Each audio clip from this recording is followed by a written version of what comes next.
Überall im Internet liest du, dass du Carbon brauchst, 12 Gänge und eine Wattmessanlage.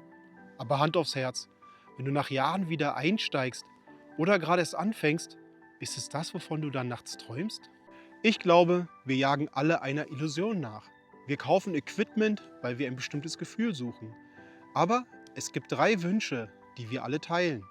Wünsche, über die fast niemand spricht, weil sie nichts mit Geld zu tun haben. Es sind Wünsche nach einer Freiheit, die wir uns oft selbst verbieten. Heute sprechen wir über drei Sehnsüchte von Radfahrern.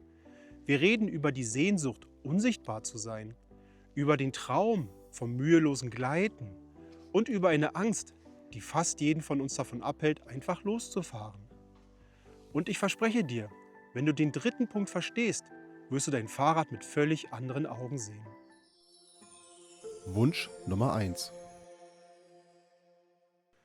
Okay, der erste Wunsch klingt im ersten Moment vielleicht etwas paradox, aber hör mir kurz zu. Wir wünschen uns Unsichtbarkeit. Aber ich meine nicht die Art von Unsichtbarkeit, die uns im Straßenverkehr gefährlich werden kann. Ich meine eine Art psychologische Unsichtbarkeit. Kennst du das? Du schwingst dich voller Vorfreude auf dein Rad, aber ab der ersten Sekunde ist dein Gehirn im Hochleistungs-Scan-Modus. Du achtest auf die Autotür, die sich jeden Moment öffnen könnte, du berechnest, ob der LKW hinter dir genug Abstand hält und du suchst die gesamte Straße nach Glasscherben und tiefen Schlaglöchern ab.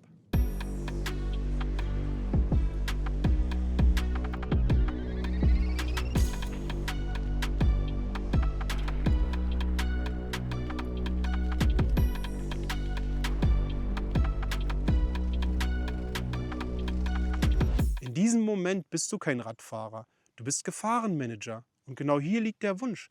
Wir sehnen uns nach einem Ort, an dem wir unsichtbar für die Probleme der Welt sind, wo die Straße so perfekt und so leer ist, dass wir aufhören können zu scannen. Stell dir vor, dein Fahrrad verschmilzt mit deinem Körper.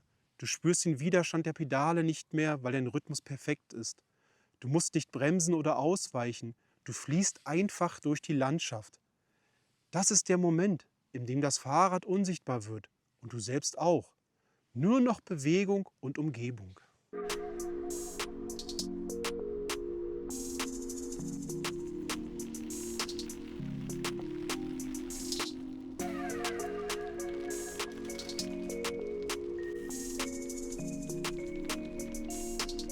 Frag dich mal selbst, wann war das letzte Mal, dass du 10 Minuten lang gefahren bist, ohne über ein Auto, einen Bordstein oder eine Ampel nachzudenken?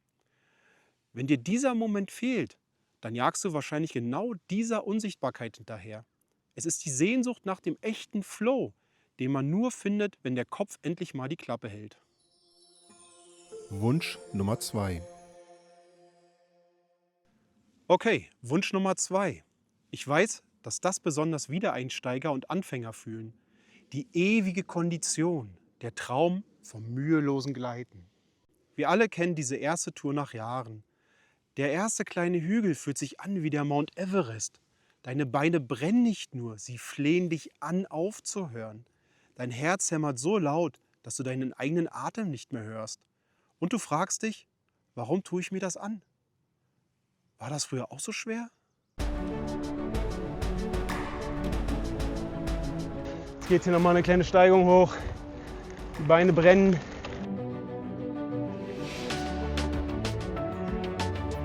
In diesem Moment ist der tiefste Wunsch nicht, Tour de France-Profi zu werden oder einen neuen Rekord aufzustellen. Der Wunsch ist viel bescheidener, aber viel essentieller. Wir sehnen uns nach diesem einen Punkt, an dem die Anstrengung endlich angenehm wird. Stell dir vor, du trittst in die Pedale und es fühlt sich nicht an wie Arbeit. Es fühlt sich an, als würde dein Fahrrad dich tragen. Du spürst den Widerstand, aber er ist nicht dein Feind. Du gleitest einfach. Du nimmst die Umgebung wahr, nicht nur deinen Puls. Du bist im Hier und Jetzt und nicht im Wann ist denn endlich dieser blöde Berg vorbei Modus.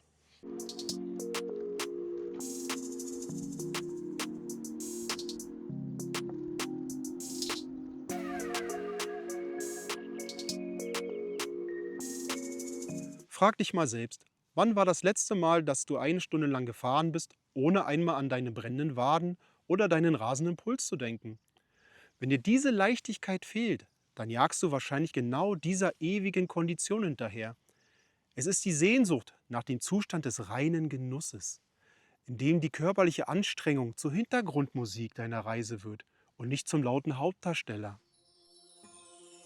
Wunsch Nummer 3.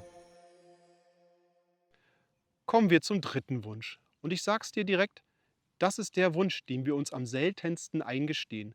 Wir wünschen uns Zugehörigkeit, aber nicht die Art von Zugehörigkeit, die man in einem Elite-Sportclub findet. Kennst du dieses Gefühl? Du bist unterwegs, vielleicht auf deinem alten Mountainbike oder einem soliden Trekkingrad. Du fühlst dich eigentlich richtig gut, bis du dieser einen Gruppe begegnest. Die aussieht, als käme sie gerade direkt aus einer Profi-Werbung. In diesem Moment passiert etwas in deinem Kopf. Du fühlst dich plötzlich klein. Du fragst dich, bin ich überhaupt ein richtiger Radfahrer? Bin ich schnell genug? Oder ist mein Equipment eventuell peinlich?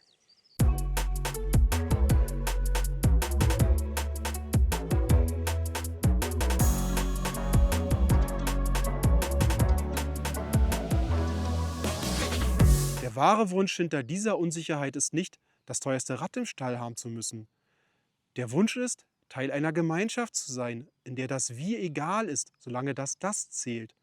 Wir sehnen uns nach Menschen, die uns zunicken, egal ob wir mit 15 oder 35 km/h unterwegs sind.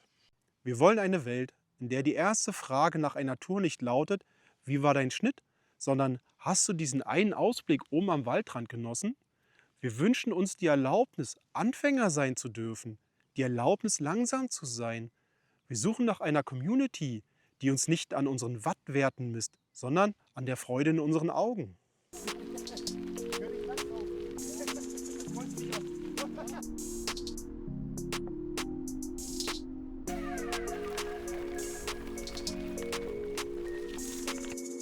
Frag dich mal ganz ehrlich, hast du schon mal eine Tour nicht gemacht, weil du dachtest, du seist nicht gut genug für die Strecke oder die Leute dort?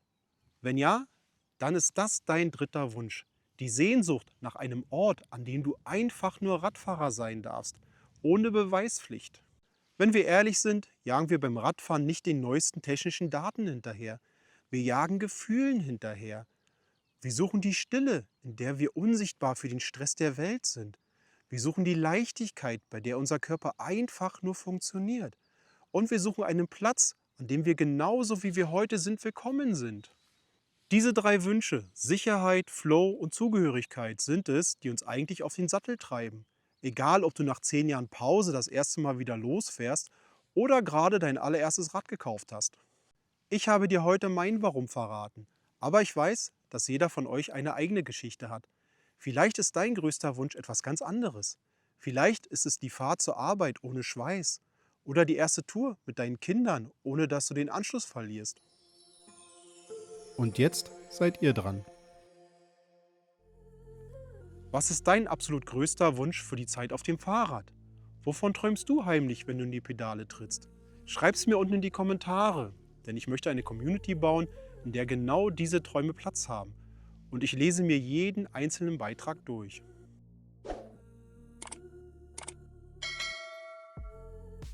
Vergiss nicht, es geht nicht darum, wie schnell du bist. Es geht darum, dass du fährst. Und vielleicht sehen wir uns irgendwann mal auf dem Fahrradweg. Euer Manuel.